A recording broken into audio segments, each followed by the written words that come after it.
Welcome to my G27 Cheater Test. This test is designed to find out if it's true that a Logitech G27 steering wheel can give an unfair advantage on gear shifts in Gran Turismo 5.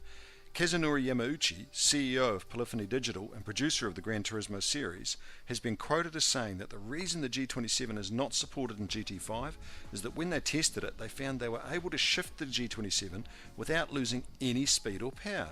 If this is true, it's obviously going to give the G27 user an unfair advantage.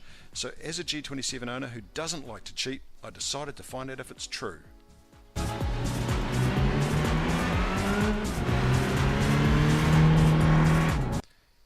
Here's my setup. As you can see, there's the G27. I'm going to test it against a standard PS3 controller since I don't happen to have a GT5 supported wheel lying around.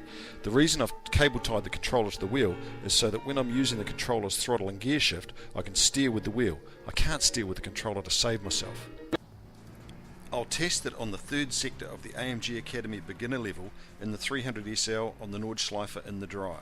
It's a reasonably easy full throttle section, so I should be able to drive it fairly consistently.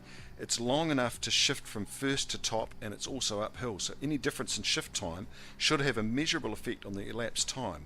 I know a straight might have been better, but the main straight is mostly downhill and it's a long way from the start of that sector, so it takes ages to repeat runs.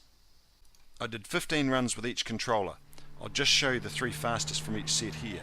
The way I did it was to stop at the start of the sector, into first gear, and take off from a standing start. Traction control on to try and keep it consistent. Changed up through the gears. Tried to stay on the same line for each run so that I'd keep it consistent. The start time there was 4.85 seconds.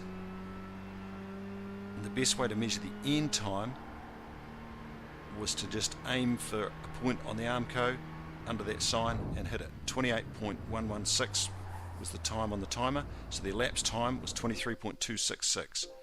I'll let you watch the rest of the runs without my commentary.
The PS3 controller had the fastest time and the fastest average of the best three times.